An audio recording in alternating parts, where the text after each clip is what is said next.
Haleluya, salam sukacita. Kita berjumpa lagi dalam New Life on Air. Senang sekali dapat membagikan sesuatu yang baik untuk kemuliaan nama Tuhan kepada saudara-saudara. Tuhan akan memberkati kita dengan pemberitaan firman pada hari ini. Oleh karenanya mari kita membuka dari kitab Mazmur pasal yang ke-121, Mazmur 121 ayat 1 dan seterusnya. Nyanyian ziarah. Aku melayangkan mataku ke gunung-gunung, dari manakah akan datang pertolonganku? Pertolonganku ialah dari Tuhan yang menjadikan langit dan bumi. Ia takkan membiarkan kakimu goyah, penjagamu tidak akan terlelap. Sesungguhnya tidak terlelap dan tidak tertidur penjaga Israel. Tuhanlah penjagamu, Tuhanlah naunganmu di sebelah tangan kananmu. Matahari tidak menyakiti engkau pada waktu siang atau bulan pada waktu malam. Tuhan akan menjaga engkau terhadap segala kecelakaan. Ia akan menjaga nyawamu. Tuhan akan menjaga keluar masukmu dari sekarang sampai selama-lamanya. Luar biasa firman Tuhan dan janji Tuhan kepada kita semua, bagi saya dan saudara.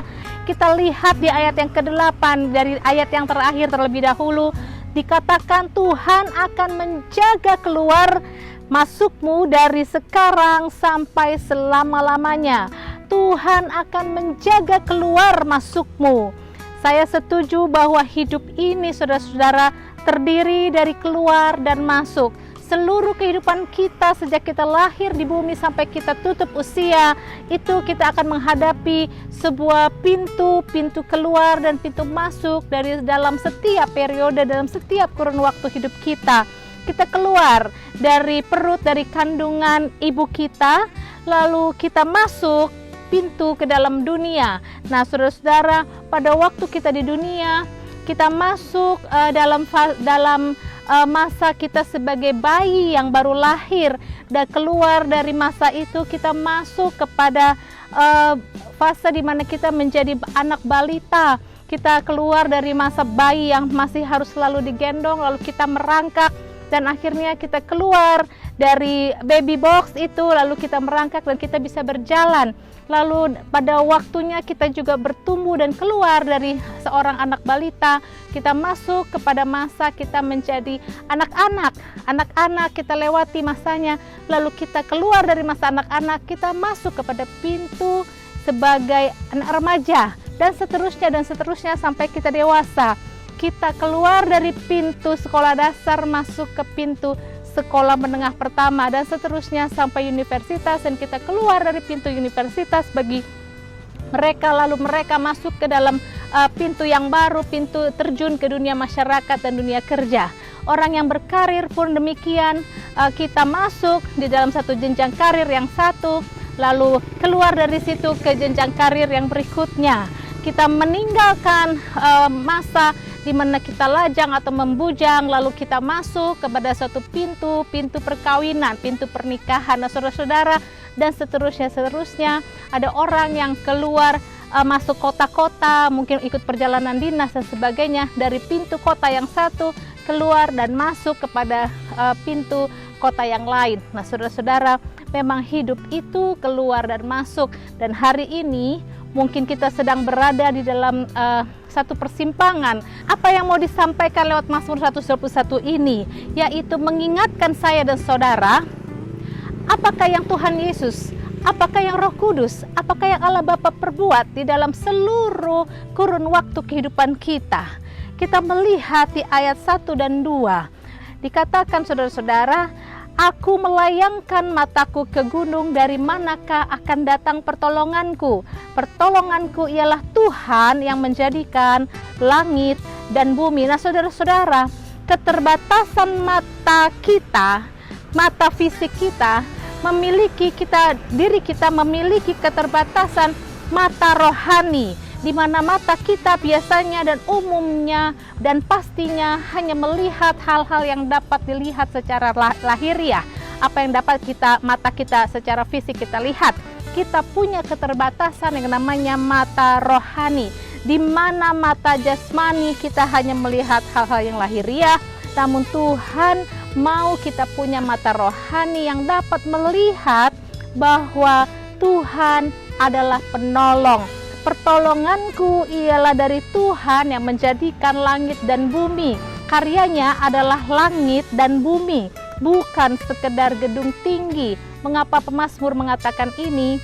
Karena untuk mengingatkan kita bahwa Tuhan yang menjadi penolongnya, Tuhan yang menjadi penolong kita adalah Tuhan yang maha besar, yang tidak mampu ditampung oleh otak, oleh pikiran, oleh hikmat manusia. Tuhan yang maha besar ini mau digambarkan adalah Tuhan yang menciptakan langit dan bumi, dan dari situlah datang pertolongan saya dan saudara.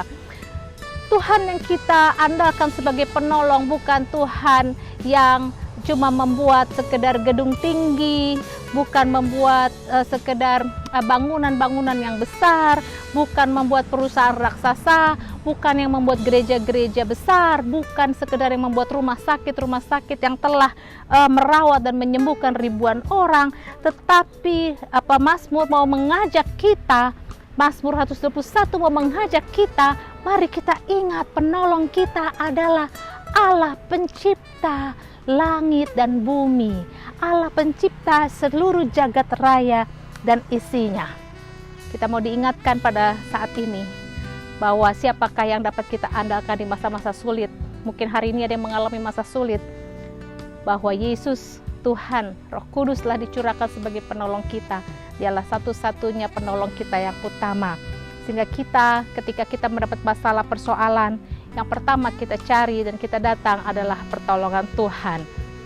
Jadi yang pertama, saudara-saudara, ingatlah bahwa Tuhan adalah penolong kita yang dapat diandalkan. Siapa yang berlari kepadanya tidak akan dikecewakan, karena pertolonganku ialah Tuhan pencipta langit dan bumi. Karyanya yang besar, langit dan bumi, mengingatkan kita bahwa kuasanya tidak akan terbatas. Dia sanggup menolong kita. Dan yang kedua, dikatakan di ayat ketiga, 4 dan 5, Ia takkan membiarkan kakimu goyah, penjagamu tidak akan terlelap. Sesungguhnya tidak terlelap dan tidak tertidur penjaga Israel. Tuhanlah penjagamu, Tuhanlah naunganmu di sebelah tangan kananmu. Tuhan adalah penjaga kita dari jalan-jalan yang salah. Kaki yang goyah di ayat 3 ini berbicara tentang kelemahan yang ada dalam diri kita masing-masing. Setiap orang punya kelemahan yang melekat pada diri seseorang. Nah, saudara-saudara, kelemahan itu yang bisa menyebabkan kita ketika menghadapi tantangan, mungkin kita bisa terpuruk, kita mungkin bisa bingung, kita bisa putus asa, kita bisa terus-menerus dalam tekanan yang berkepanjangan, dan kita merasa tidak berdaya dalam menghadapi tantangan-tantangan dan masalah. Nah, dikatakan di sini bahwa Tuhan tidak akan membiarkan kakimu goyah. Dia tidak akan membiarkan engkau mengalami pengalaman-pengalaman dan mengalami perjuangan imanmu dalam kelemahan. Dia akan menguatkan engkau. Dia akan memantapkan setiap langkah kaki kita.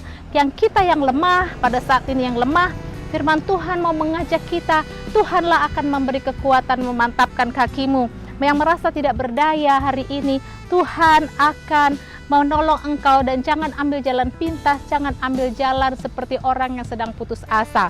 Ini yang mau dikatakan oleh pemazmur di sini. Dan ingat saudara-saudara, nyanyian ziarah ini, mazmur ini digunakan pada waktu bangsa Israel menuju ke Yerusalem, berziarah ke bukit-bukit di sana, termasuk dikatakan Yerusalem atau ke Sion, di mana mereka benar-benar merasakan bahwa Tuhanlah yang satu-satunya menolong dan menjaga mereka. Nah, saudara-saudara, kita tidak bisa menjaga 100% orang-orang yang kita kasihi.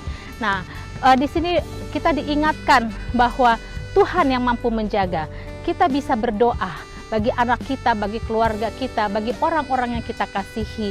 Kita bisa menjaga mereka, tapi penjagaan kita terbatas. Hanya penjagaan Tuhan yang tidak terbatas bagi mereka. Oleh karenanya, mari saudara-saudara, setiap hari kita berdoa bagi orang-orang yang kita kasihi, dan kita percaya Tuhanlah yang akan menjaga mereka. Tuhanlah yang akan menjaga saya, Tuhanlah akan menjaga diri saudara untuk luput dari putus asa dan dari keputusan-keputusan untuk mengambil jalan yang salah. Dan yang ketiga, kita melihat ayat yang ke-6, ayat yang ke-7, di mana matahari tidak menyakiti engkau pada waktu siang atau bulan pada waktu malam. Tuhan akan menjaga engkau terhadap segala kecelakaan. Ia akan menjaga nyawamu. Saudara-saudara, ayat ini berbicara Tuhan penjaga kita dari kejahatan dan kecelakaan. Mereka yang dalam perjalanan ziarah itu mengetahui, menyadari bahwa matahari memang berbahaya bagi mereka.